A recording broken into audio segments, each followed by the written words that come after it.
Is it possible that ancient aliens came to Earth and designed our human species and have been controlling us throughout history?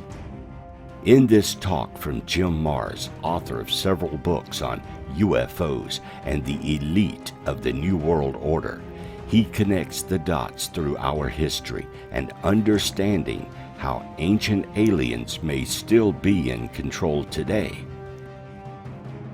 Secret societies, modern history, and world events are changing from politics, religion, society, and government.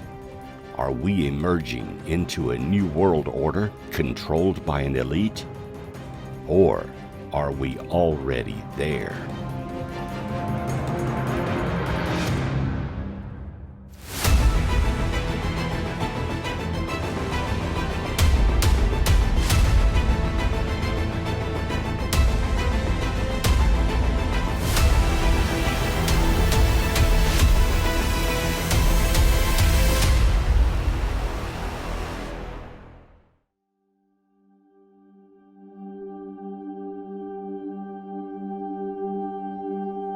Howdy, I'm Jim Maars, and I'm here today to talk to you about our occulted history. Now, let me quickly point out that this has nothing to do with devil worship or witches or vampires or zombies, not in the occult that we normally think of it. This is the term occulted used in the astronomical sense, meaning when the moon eclipses the sun, that's called an occultation. It masks or it hides the sun. So our occulted history simply means our hidden history.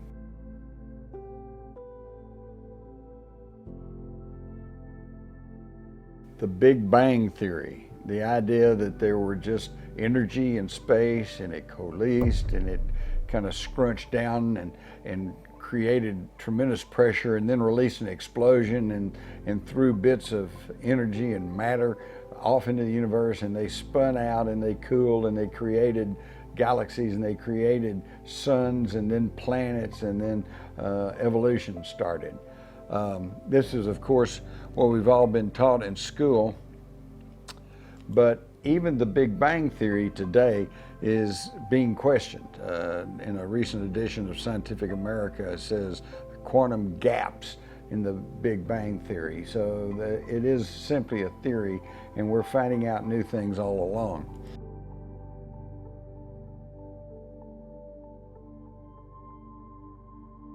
One of the things we're finding out is, and one of the big questions that it's on a growing number of people's mind is there a 10th planet out there? Or as the ancient Sumerians called it, the 12th planet.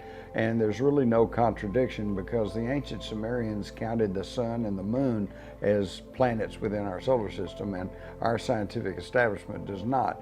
So we had at one point 9 planets, but actually now we've only got 8, because poor old Pluto has been relegated back from a planet to simply a body, kind of a moonlet or asteroid.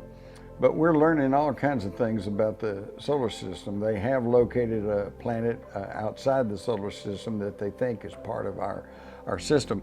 And this goes back to the 80s, when there were actually mainstream stories about this. Today we don't hear much except for conspiracy websites that talk about the 10th planet, or Planet X, or Nibiru, or Wormwood, whatever you want to call it, but there does seem to be something out there. And it may very well be what is causing perturbations in the orbits of some of the planets in our solar system, and also could be behind the strange environmental changes that are taking place on this planet. There obviously is environmental change. Now, global warming, that's been played up to try to push through a global carbon tax. And sorry, Al Gore, but it's not just driving our SUVs.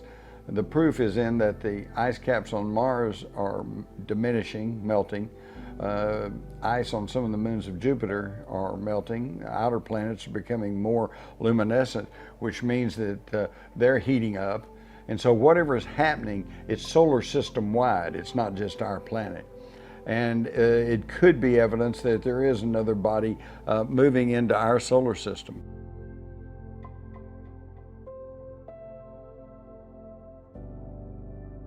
Actually, an account of the creation of our solar system can be found in texts that are thousands of years old and predate the Bible by several thousand years. And these are the tablets of the Sumerian civilization. Actually, it's ironic, but we can know more about the Sumerians than we'll ever know about the Egyptians or the Romans, because they all wrote everything down on papyrus, on paper, and it disintegrated and burned up and got lost in wars. The Sumerians carved their writing into clay tablets and then baked them, and they turned to stone, and there are perhaps a 500,000 of them still in existence in the basements of museums all around the world. Interestingly enough, only about 20% of them have been translated, and yet when translated, we find that they give us a history of our own solar system. We now know that the Sumerians, as can be seen in this stele, knew the positions of the planets and their relative sizes. And yet we also know that Uranus was not known to modern man until it was discovered in 1781. Neptune was discovered in 1846, and Pluto not until 1930. So they actually were way ahead of us in their knowledge of the heavens. According to the Sumerian tablets, everything began with a huge planet called Tiamat. And Tiamat was located between Mars and Jupiter. And it was a huge planet, much larger than the Earth, and was a watery planet full of water.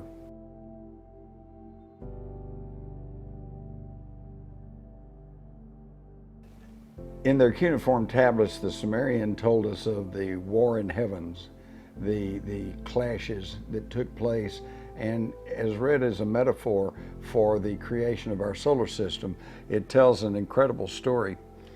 It tells of another planet known as Nibiru, known as the planet of the crossing, and that's because Nibiru apparently has an orbit that takes it outside our solar system and cycles around every 3,600 years, or approximately. And that would constitute one of their years. And it is destined to return to the vicinity of the Earth in 2060, but that means it could be nearing our solar system now. And some people believe this might be the cause of the erratic weather and environmental changes that we see taking place on the Earth.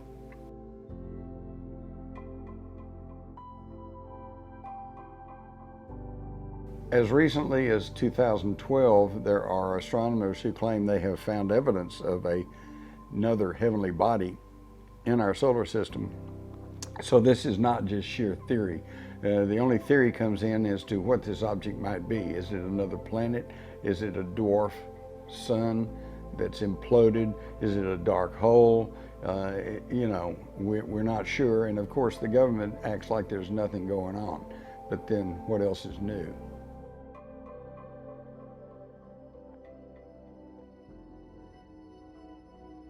So according to this ancient account, thousands of years ago, when Nibiru passed into our solar system, it passed near to the watery planet of Tiamat, and one of the moons of Nibiru actually struck Tiamat and demolished about half of that world, causing it to just go into bits and pieces, but it continued in the orbit of Tiamat. This is today what we know as the asteroid belt. The other half of Tiamat coalesced and was pushed into orbit past Mars, and that is what has come to be known as our Earth. And this could explain why Martian rocks and Martian fossils have been found on the Earth, and why that some of the water samples have shown evidence of Martian life, because it started off as Tiamat and then ended up here. So it actually came from Tiamat and not Mars. So today we have the solar system as we know it today, which is Mercury, Mars, Venus, and then Mars, and then the Earth, and then the asteroid belt, and then Jupiter, Saturn, and the outer planets. This could explain many things, including the origin of comets, that are like icy balls flying through space. Where do they come from? They are bits and pieces of debris from the destruction of the planet Tiamat.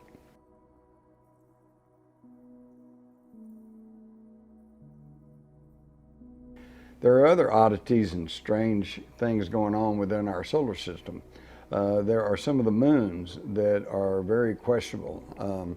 Even the famous astronomer Carl Sagan, early in his career, along with some Russian scientists, expressed the belief that perhaps one of the moons of Mars, Phobos, was actually an artificial satellite.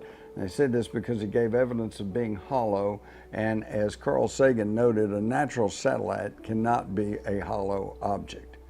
Later on, he kind of backpedaled and acted like, well, we don't really know, and he fell more into line with conventional wisdom as he gained popularity and fame and fortune. But even today, there are those who point to Phobos as being a very strange world. Another moon that has really fascinated me is Iapetus, one of the moons of Saturn. And like our own moon, it's always facing Saturn, and it's in a very permanent orbit going around that ringed planet. But what's even more astounding, as you can see here, is there's a ridge of mountains or hills or a wall that circles Iapetus. Every time I look at this, it reminds me of the wall on Kong Island to separate the natives from King Kong. But it even gets stranger because, as you can see from these pictures, it has a big, huge crater, and it's got that line right across the equator, and it looks nothing less than like the Death Star in the film Star Wars. It's also known as the yin-yang planet because it has an odd shadow on it that makes it look like the ancient Chinese yin and yang symbol. So there's something very strange about Iapetus.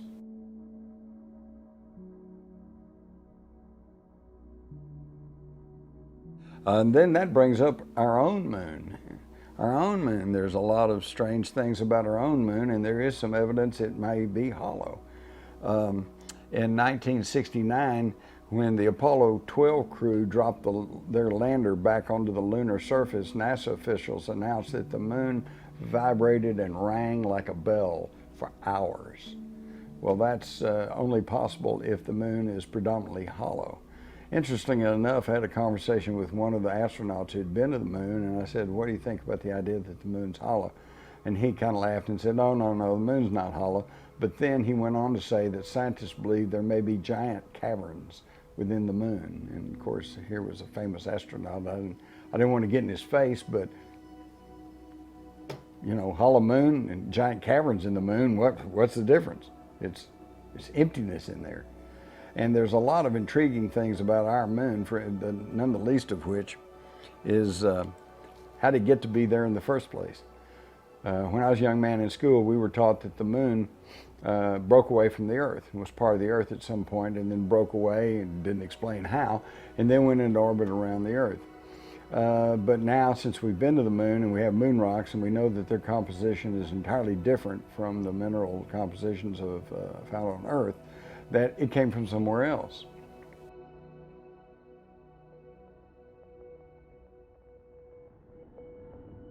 Interestingly enough, today they have the big whack theory, and although they make fun of the theories of ETs here and collisions in the past and the Sumerian tablets account of the creation of our solar system, they are now saying that the moon is probably the product of a collision between a planetary object and another planetary object in our solar system that created the moon. So in essence, they are beginning to go in the same direction as the Anunnaki story, the story of Nibiru, the story of the space travelers, and the story of Tiamat being struck by one of the moons of Nibiru millions of years ago. But the key question about our own moon is how to get to where it is.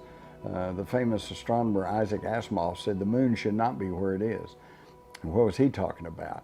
He's talking about, here's the Earth, the moon comes from somewhere else. It passes the Earth, it's caught in the gravitational field, and it's pulled back. Okay, it goes past the Earth again, caught the gravitational field, comes back again. So over time, it goes into orbit around the Earth, so it ought to be in kind of a wobbly, elliptical orbit around the Earth, but it's not. It's in a near perfect circular orbit, going right around the equator with one side always facing the Earth. How does this happen naturally? Well, actually it doesn't. But this shows the circular logic that we're in today. We know that the only way the moon could be in the position it is if some intelligence parked it there. We know that it's just the proper distance from the Earth to completely cover the circumference of the sun when there's an eclipse. So it has to be in just a certain position. We also know that it's in this orbit that's circular and it's stationary, and the only way that could happen is if some intelligence parked it that way. Well, our circular thinking is this. We know the moon's been there all through our history, so we know that we didn't park it in place. We also know there's no such things as aliens, and so we just won't talk about this. And that's where science is today on the moon. But there's other aspects of the moon that are just as puzzling.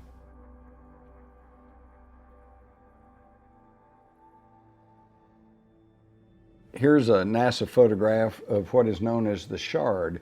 This is something that's a mile high, reaching up from the surface of the moon. And we don't know exactly what it is. Is it a radio antenna, some kind of tower? We don't know. But in the blow-up box, you can see, don't worry about the little X thing. That is simply a registration mark on the photograph. But the object is very strange and has never been explained. Also in these NASA photographs, we see cylindrical shaped objects passing in front of the moon, moving along the moon, and in the lower right-hand corner, such an object as seems to be jutting out from the sides of a crater. This is one of my favorite photographs. It shows what appears to be like a round rock rolling down from the side of a crater and leaving tracks on the moon. And this is, of course, a slide taken from a picture that was published, so it's not a very clear picture, but in the original, you can actually see these tracks move up the side of the crater and then down the side, which kind of destroys the idea that it was just some kind of round rock rolling down the side of the crater by accident. And if you'll look up to the upper part, you see some other tracks leading out in the moon. Now this, along with lights seen on the moon, moving lights on the moon, winds of water and gas passing along, some evidence of wind on the moon. We now know that the moon has a small but nevertheless present magnetic field. So a lot of what we thought we knew about the moon has been proven to be not true. There's a lot of activity going on the moon.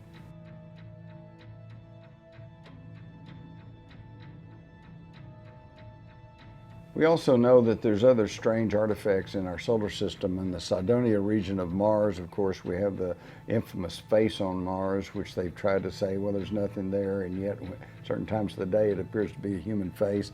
We've got pyramids on Mars, and interestingly enough, they tend to mimic the pyramids in configuration, both in Mexico and on the Giza Plateau in Egypt.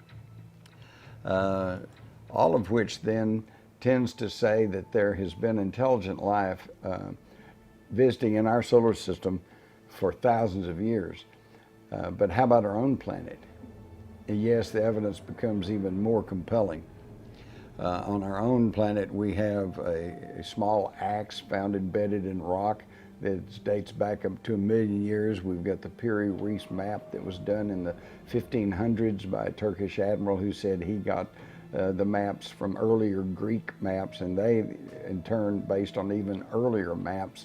And in his maps we can see the correct coastline of Antarctica, which was not known because it's been under hundreds of feet of ice for centuries, and the actual coastline was not known until the advent of radar, when they used ground penetrating radar to determine the coastline, and yet the Piri Reis maps show accurately the coastline of Antarctica. It also shows the tributaries of the Amazon River, something that was not known until there were flyovers during the geophysical year of 1958.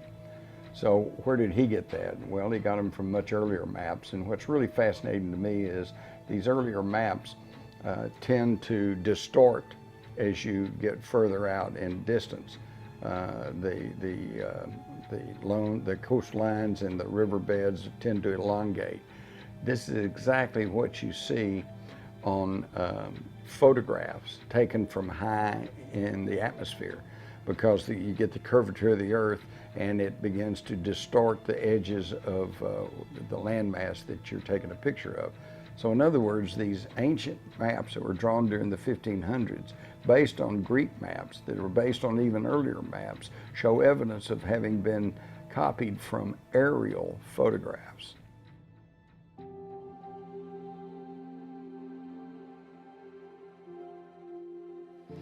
In fact, if you'll study the ancient cultures on the earth, every single one of them has legends and stories of gods who come from the sky, travel in flying machines, are able to wreak destruction with a single weapon, and these gods transcend all of these cultures. You find these stories in Central and South America, China, Australia, Africa, Egypt, everywhere. And the common denominator is flight. They all say that these people were able to fly through the air. Here we see evidences of saucer-shaped objects can be found historically in India, Africa, Italy, various places. The piece of rusty looking equipment here is the Antikythera mechanism, which was discovered in a Greek ship back in the early 1900s. They didn't know what it was, but it has since been found to be a complicated series of cogs and wheels, and it's part of an early day computer, and it is geared towards analyzing the movement of the constellations. So they had some kind of very high technology in the ancient past. We also see here some of the solid gold jewelry that has been found in Colombia, and the conventional scientists tell us these are just little models of insects.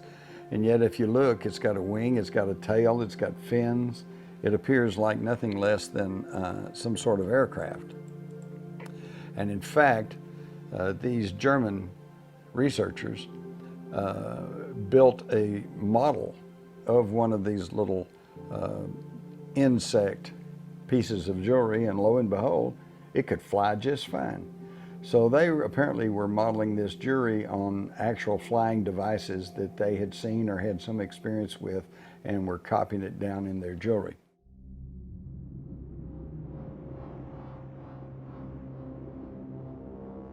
Well, since we're talking about high technology in the Earth's past, that kind of brings us to the legends of Atlantis and Mu and other lost civilizations. Now, was there an actual Atlantis and called that?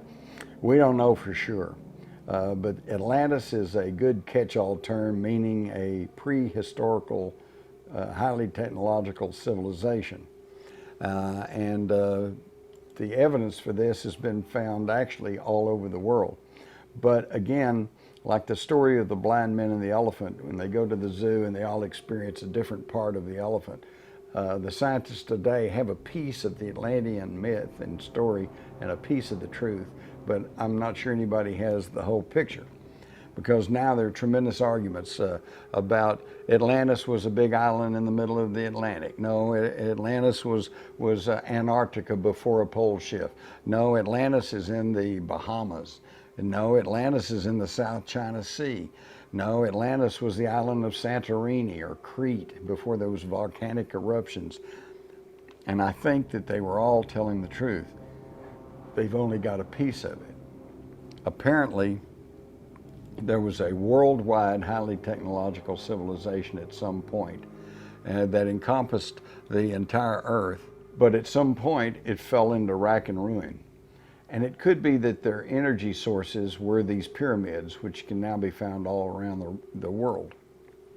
Other evidence of strange things going on in our background are the continuing reports of giant bones being found And some of them are just absolutely incredible. Some of them are claimed to be hoaxes, and undoubtedly some of them are, but some of them are not.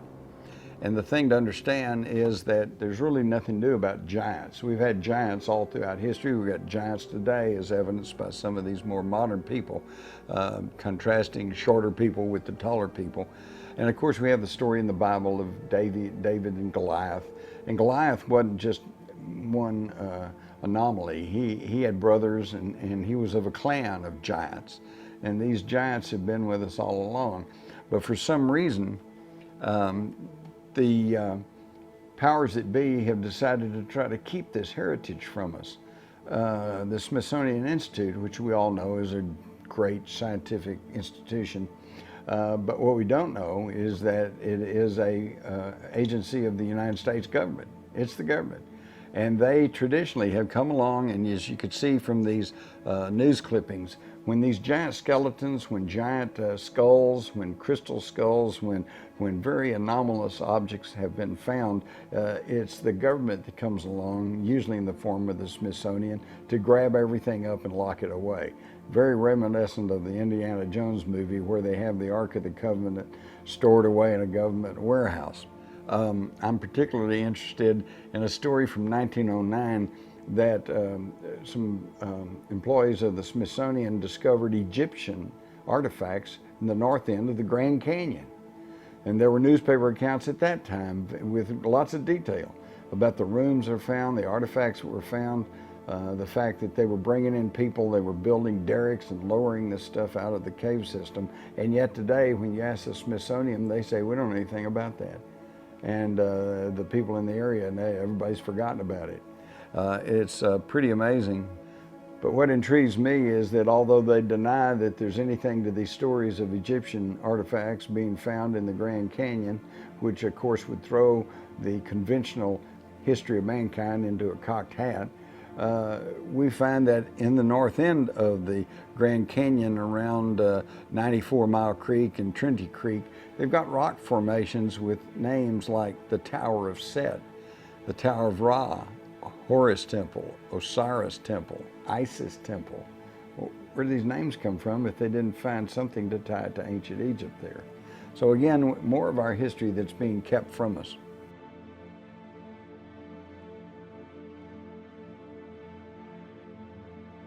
A few years ago, when I visited in Egypt and went to Seti's palace at Abydos, and I was looking around through this ancient Egyptian palace, and one of the guards said, would you like to see the Osirian? And I said, what's that? And I was led out back, and down under the ground is these monolithic stones that have been placed together there, along with an aqueduct, along with some walls and buildings. There was Seti's temple was built on top of an even older structure. And this structure looks somewhat like Stonehenge, but is not rough stone, but very finely cut granite. So much so that you can't even put a piece of paper between these blocks. And it's basically hidden from view. We had to pull some boards loose to get on a ladder to climb down into this Osirian and look around, and I was told that it was usually underwater. So the usual guests to Abydos do not get to see the Osirian, but I happened to be there during an exceptionally dry period, and we were able to actually go down and look around in there. Interestingly enough, every other structure in Egypt is filled with hieroglyphics, but not the Osirian. This is very, very strong evidence that there was a pre-Egyptian, highly developed civilization that we don't know about. A few other pictures of the Osirian, and the one with the people gathered there, you can see the Osirian at the bottom, the giant blocks, and then way up on top you can see Seti's temple. The other pictures are other shots of the Osirian.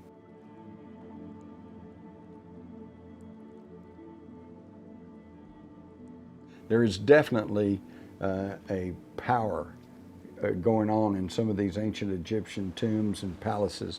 This is a Sekhmet's tomb, and there's a statue of Sekhmet in there. My wife Carol wanted to get a picture, and so she held her camera up to get a clear shot of the Sekhmet statue.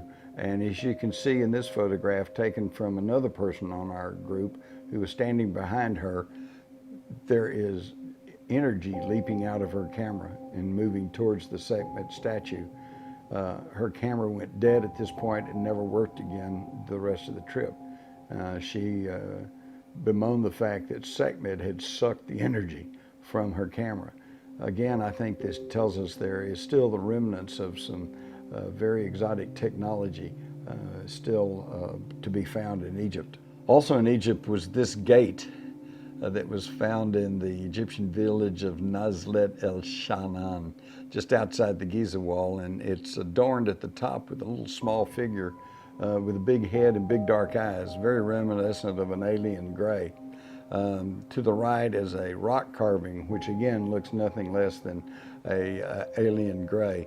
This gate, by the way, has now been taken down, removed, and just like everything else, they try to hide away the evidence of extraterrestrial contact or prehistory civilizations.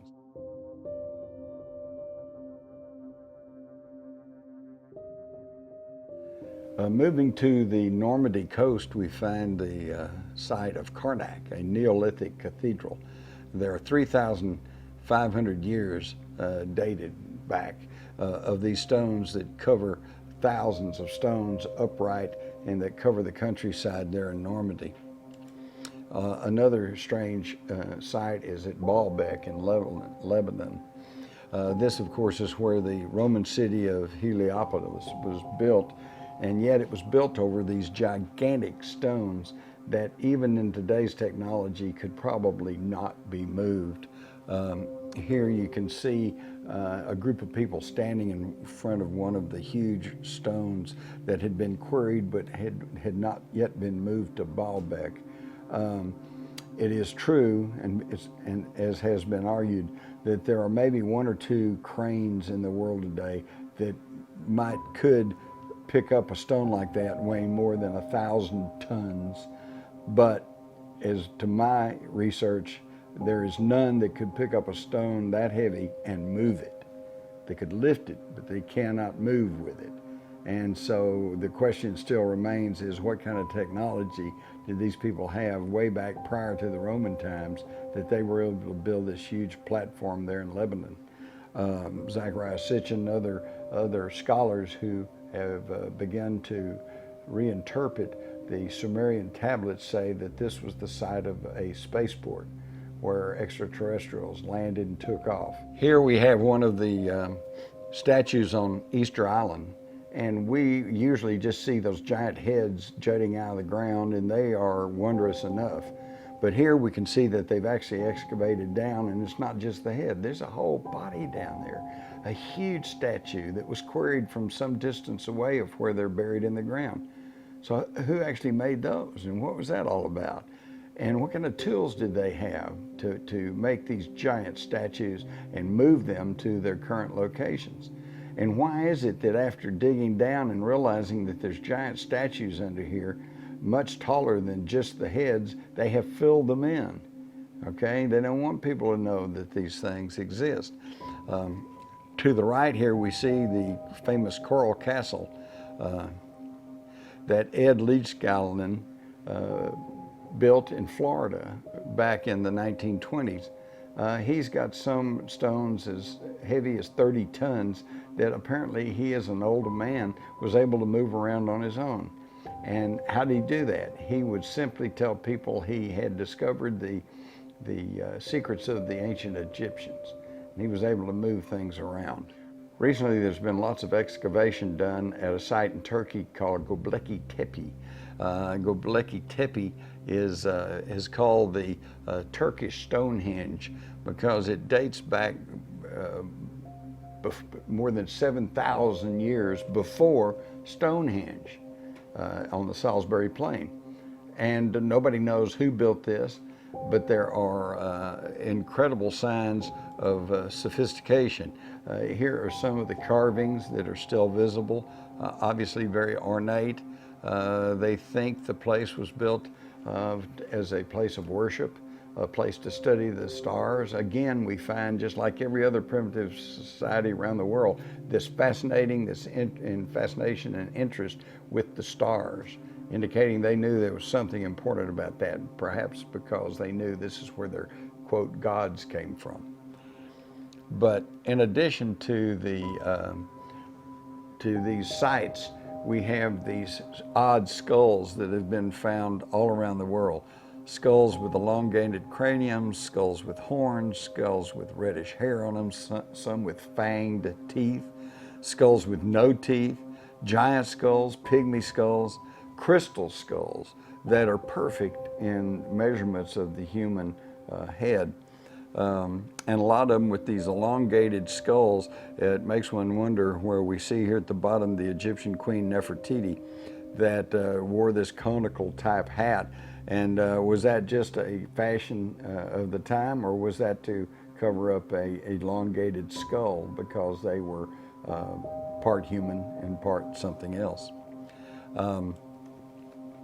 Researcher Lloyd Pye has his Star Child skull, which he has been studying for years, and they have now found that there are nucleotide differences in the mitochondria DNA, indicating that at least one of the Star Child's parents was not entirely human.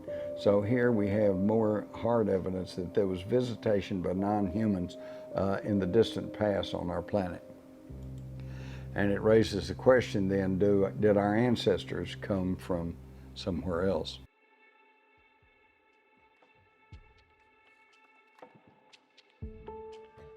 In fact, the evidence of alien visitation is just, compelling and almost overwhelming when you look at various anomalous objects and sites around the world. You have ancient cave paintings of drawings that look like space people, look like people in spacesuits.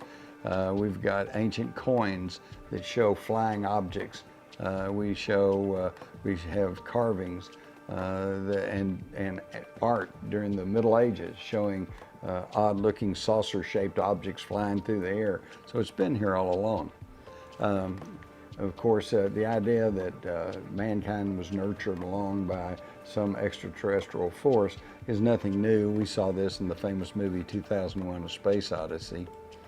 But it's detailed more than once in the ancient Sumerian tablets, which when they all start off saying, how do we get here, what's going on, they tell the same basic story. 432,000 years ago, before the Great Flood, that would be Noah's flood, they say the Anunnaki, which is translated as those who came from the heavens, landed on the earth, came from Nibiru through the Great Bracelet, which has been interpreted to be the asteroid belt, and they landed on the earth in the Persian Gulf. And they began to colonize and they began to search for gold. And first they tried to extract the gold from the waters of the Persian Gulf, but that was slow, tedious, and did not return very much gold. So they began to explore the land, and particularly in South Africa, they found gold mines or gold strata under the ground and began to set up mining operations. Back in the early 90s, one of the mining companies in South Africa tried to take account of these ancient mining operations, and after several thousand, they just quit counting. There was that many. So this has been something, this hunt for gold, this hunt for mineral resources, has been something that goes back all the way through our history. According to the Sumerian tablets, there were problems because these people who came to this planet as astronauts were suddenly turned into gold miners. And mining under the dirt is tough, hot, back-breaking work. And so there were some strikes, there were slowdowns, demand for higher wages, demand for help.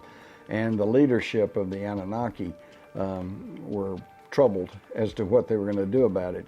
And some of them were calling for harsh measures and punishment for those that wouldn't dig the gold.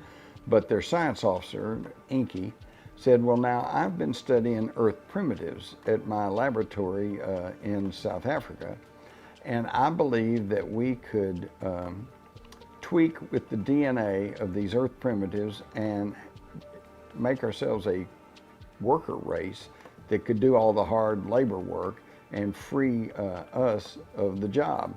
And interestingly enough, they had the same ethical arguments that we have today about gene splicing and cloning. They said it is not up to us to play God. Only God, only the universal creative force can actually create living beings. And this is true. So don't let anybody tell you that people are trying to argue that aliens created humans. That's not the idea. All they did was what we do with animals, horses, cows, sheep, dogs and cats. They improved the breed, okay? And now they did that apparently by, they detailed it.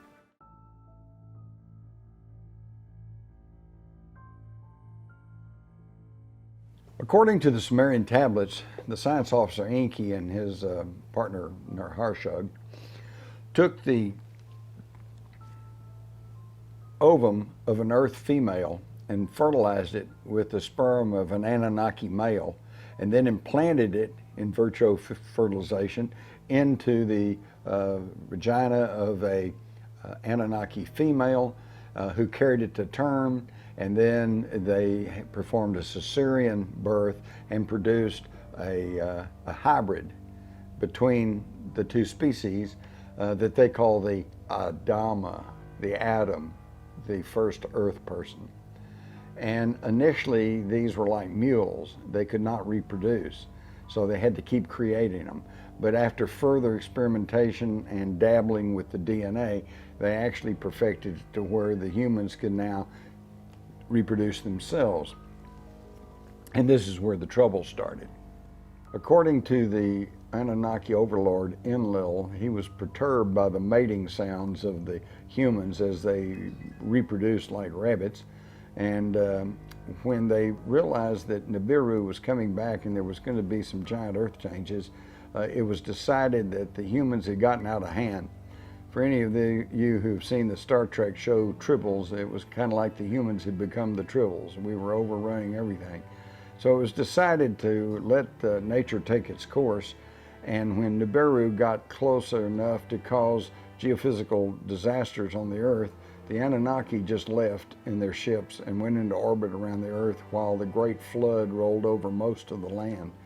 The ancient tablets that predate the Bible by about 3,000 years detail the story of the flood with two significant differences.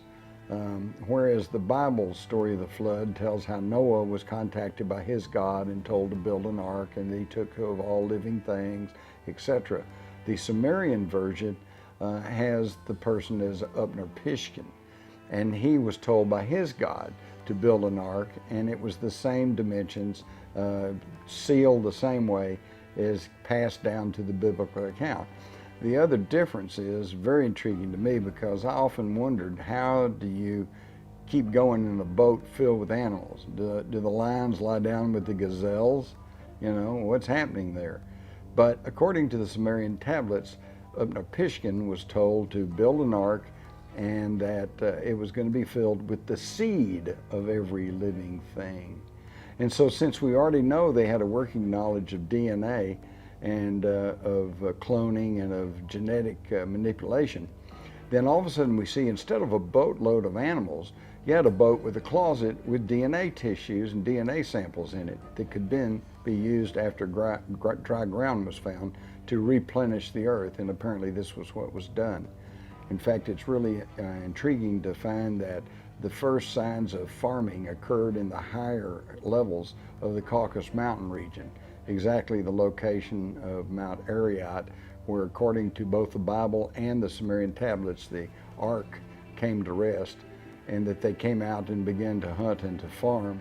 Ironically enough, science tells us that farming began in the higher altitudes of the Caucasus Mountain region, the exact location of Mount Ararat, where we were told the ark, both in the Sumerian account and in the Bible, came to rest. So you would think that farming would begin in the very rich soil of the riverbeds and then move upwards, but instead it's the opposite. It began in the mountains and moved downward. Support for the idea of the Sumerian account.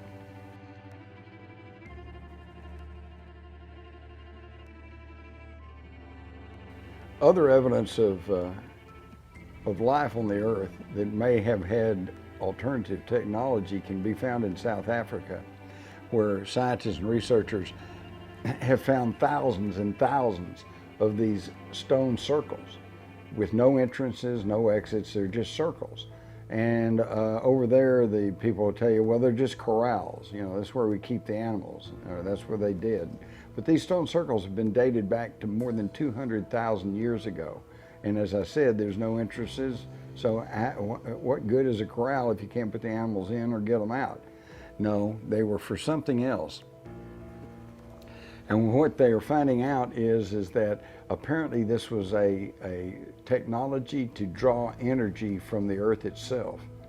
In some of these circles, the scientists have been able to dig down 600 feet, and they find the mean temperature of that area is 42 degrees Fahrenheit. And yet, when you go inside these circles, that temperature climbs to 136 degrees Fahrenheit. So obviously there's some energy exchange going on here, and these ancients were able to harness this energy through these circles, which look amazingly very much like a magnetron, as you can see with this diagram, as compared to just one of the stone circles in South Africa. So there's technology in the past going far beyond what we know about it. Of course, the Great Pyramid, there's a lot of controversy about that. The Egyptologists tell us that it was all made during the time of the Egyptian dynasties, and that the slaves of the Egyptians dragged giant rocks through the desert and piled them up to make these pyramids. But there seems to be some physical evidence that contradicting this account. For example, on the Great Pyramid and on the Sphinx, we find very obvious vertical water erosion, which means those two structures set out under heavy rains for a long period of time. And yet the geologists will tell you that there's not been any significant rainfall on the Giza Plateau for more than 10,000 years. This means the Sphinx and the Great Pyramid were constructed and in existence more than 10,000 years ago, which predates the Egyptians by about 5,000 or 6,000 years. But it even gets stranger. In 2006, Dr. Michael Barsham of Drexel University and some of his colleagues found that instead of granite blocks or limestone, the Great Pyramid is actually built from a geopolymer concrete, which now gives us a whole new theory of how the pyramid was built. Instead of dragging these giant rocks through the desert and somehow managing to pile them up into a pyramid shape, they simply built forms and then poured this concrete, which solidified, which explains the giant rocks and the facts of their close placement.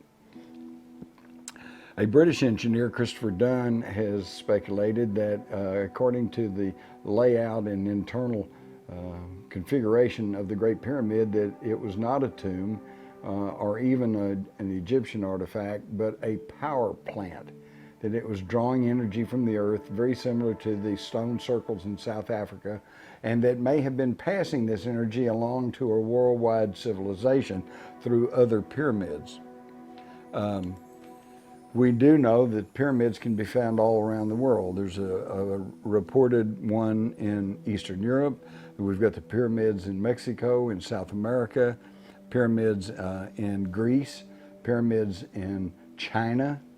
In fact, in this black and white picture, we see a pyramid in China that was photographed by pilots flying over it during World War II.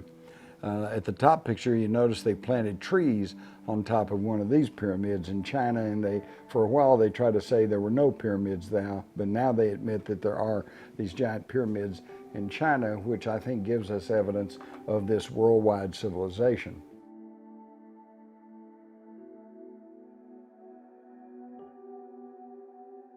Most people who are aware and looking around today are aware of the crop circle phenomena, so I'm not going to go into that too far, but I would like to point out two particularly fascinating crop circles. This one appeared near the Shirbolton radio telescope, which you can see in the lower right-hand corner of the picture, in August of 2001, and two patterns appeared in this field. One seemed to be a human face, and it's unclear on whether that's supposed to represent a human or whoever was sending this message. The other is a similar diagram as to this diagram on the right, which was in binary code, was sent into space in 1974 by the message sent from the Arecibo radio telescope in Puerto Rico, and they beamed this out in binary code. And basically what it says is it shows that it gives the DNA makeup of a human. It's got a little human shape to show 2 arms, 2 legs, small head. The orange thing here is a diagram of our solar system showing with the 3rd planet raised, meaning that we live on the 3rd planet. And then when in 2001, we get a similar type thing back, but there are differences. It shows a very non-human looking figure, big head, big eyes, small body, and it shows that there's life on 3rd, 4th, 5th, and 6th planets of their system, plus other changes in the DNA. So was this a reply from space? And then the next year, almost to the day, we get this crop formation near Winchester, Hampshire in England. And it clearly shows what appears to be an alien face with a binary code that reads, "Beware the bearers of false gifts and their broken promises. Much pain, but still time." We think it says, "Believe there is good out there. We oppose deception, conduit closing." Now, if these are hoaxes, they're very elaborate hoaxes and have been performed and been carried out by some sort of technology not generally known. And if it's messages from non-humans in space, then there ought to be more attention paid to it.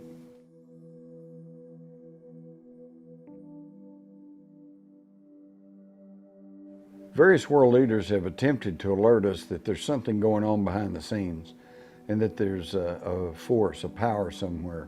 Woodrow Wilson put it this way. He said, some of the biggest men in the United States are afraid of somebody. They're afraid of something. They know there is a power somewhere, so organized, so subtle, so watchful, so interlocked, so complete, so pervasive that they better not speak above their breath when they speak in condemnation of it. It's pretty strong. So who was he talking about?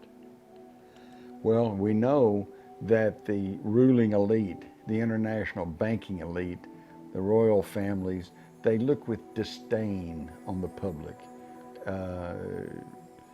One leader has been quoted as saying, "We're just useless eaters." And a lot of this comes back to the idea that there is an overpopulation problem.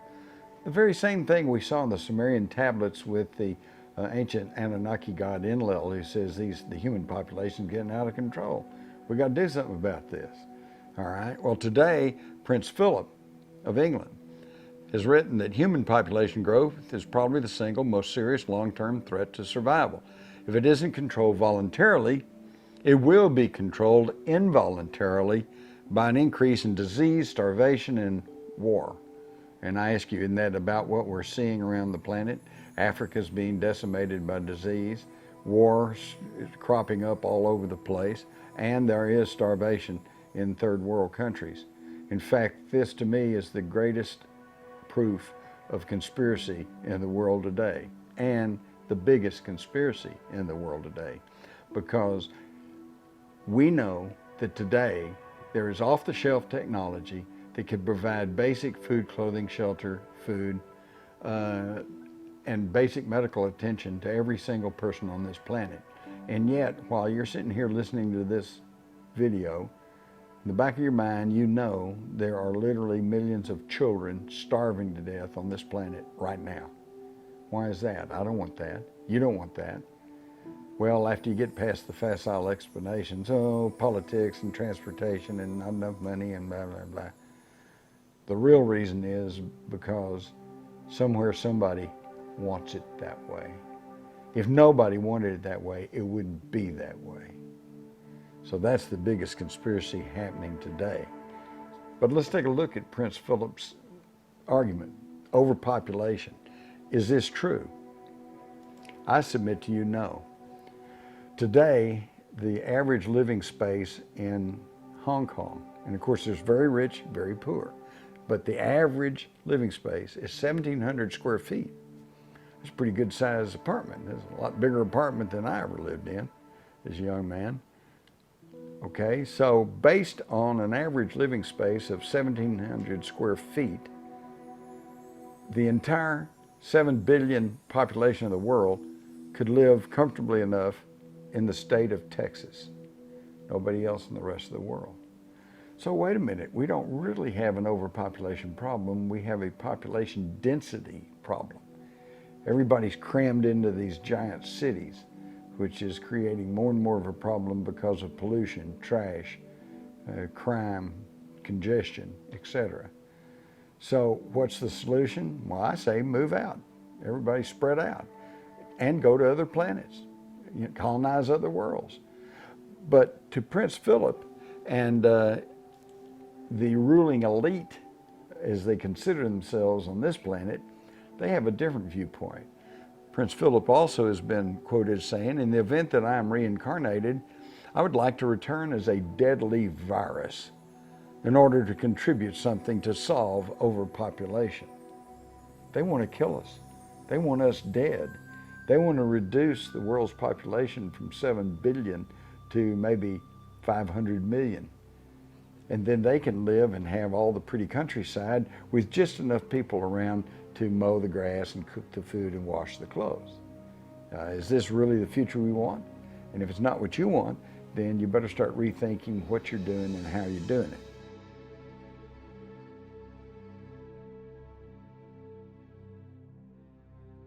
Because these people want us dead, and they're going about it in a methodical manner. We're getting bad vaccinations. We're getting bad air quality. We're getting chemtrails. They are spraying chemicals on us from the sky, and they've even admitted it in certain circumstances. The fluoridation of the water.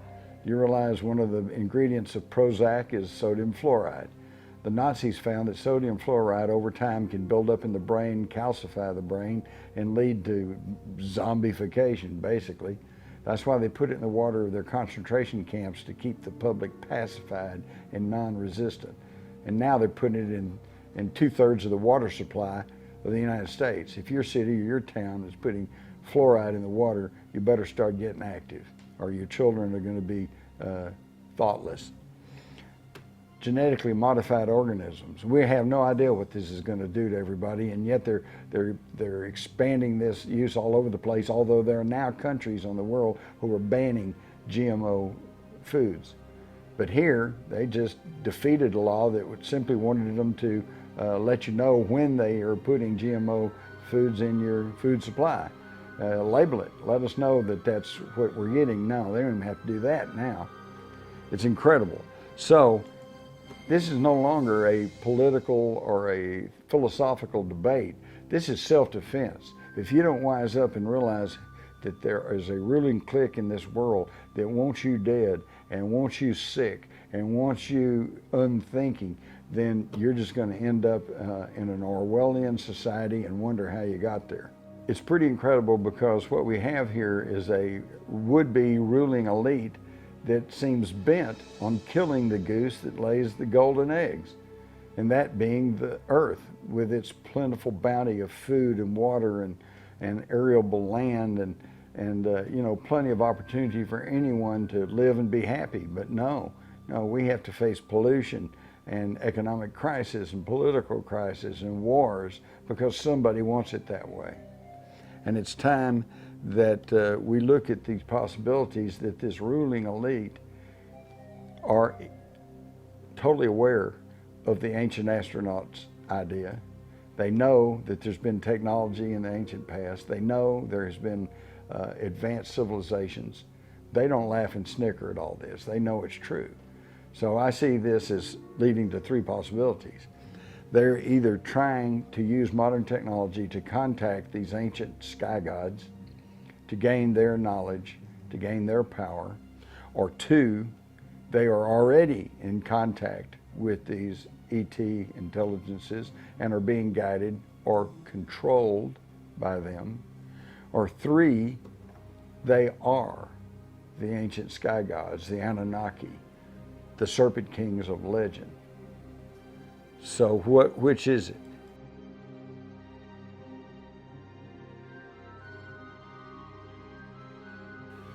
So all this begs the question, did our ancestors come from space? And as you can see, the evidence clearly states apparently so, because we have reports all the way back through history. We've got in the Bible Ezekiel and the fiery wheel.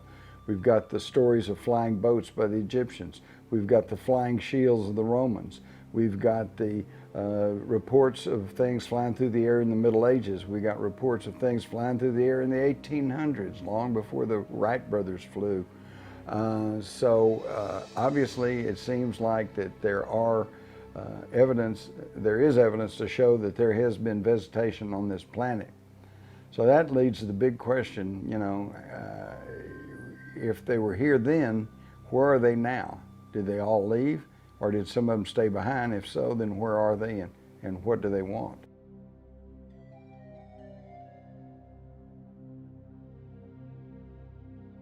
So, do the people who claim that there's a small group of people trying to control the world, is that just conspiracy theory, or is there some facts to back that up?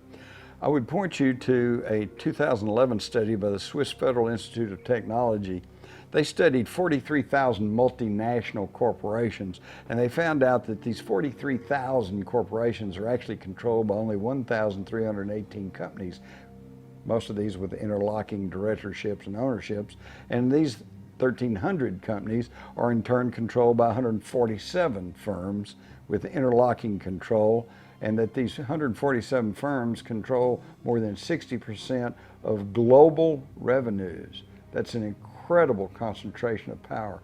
And of these 147 firms, actually the majority of those are controlled by about 20 major banks. So when they say the banks are running the world, there is good evidence to show that this is true. And how do they do that? They do that from little known agencies such as the Exchange Stabilization Fund.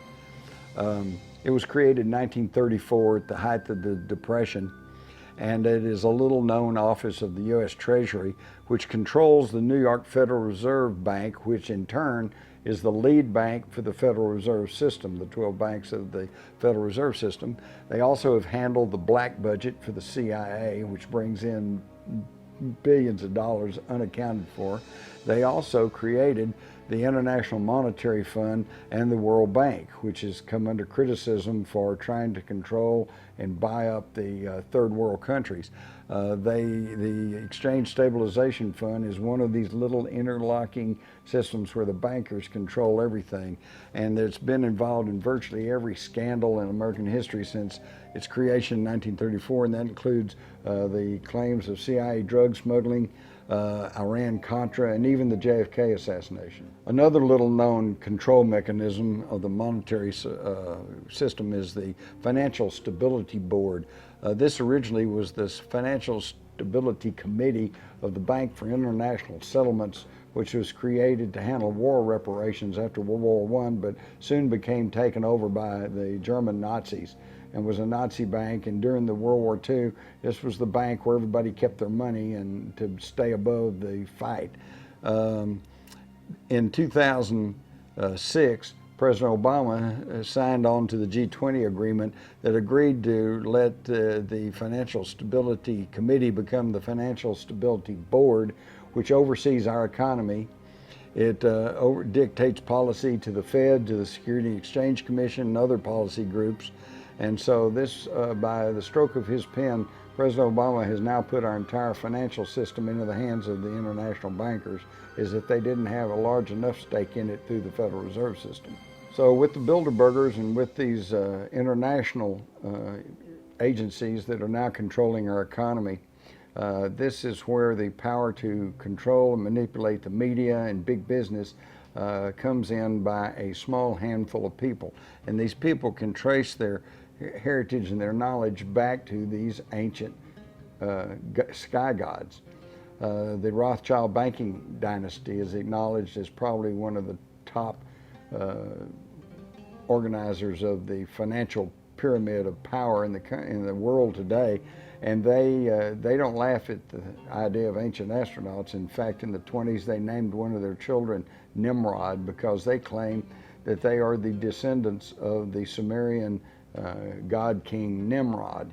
We also find that Sulla, the famous Roman general, founded a college in Rome dedicated to the Egyptian goddess Isis. Julius Caesar claimed to be his father was Aeneas, the father of Romulus and Remus, and said to be a hybrid between a human and a non-human, the goddess Venus, known as Hathor to the Egyptians and Asherah to the Sumerians. And so again, we see the connection back through the Greeks and Egyptians and to the Sumerian deities, because it's all in the bloodlines. These people think that they should be in charge of the world and they can tell everybody else how to live, and they claim that right because they say they can trace their bloodlines back to the original gods of antiquity.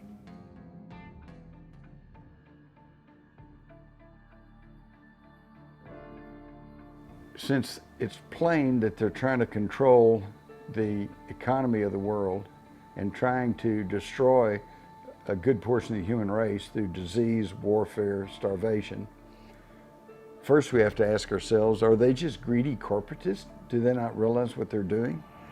Are they simply inept and stupid? Are they merely corrupt malfeasance? Or is it time that we ask in all seriousness, are they even us? And as wild as that sounds, for our own self-protection, I think it's time that we start seriously considering that alternative.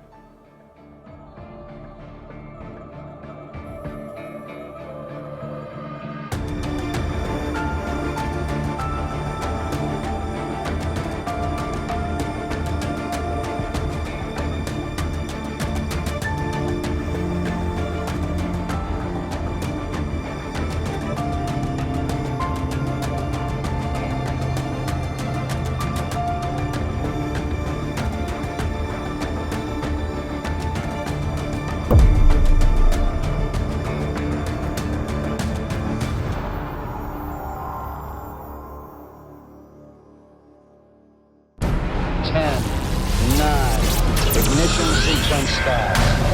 6, 5, 4, 3,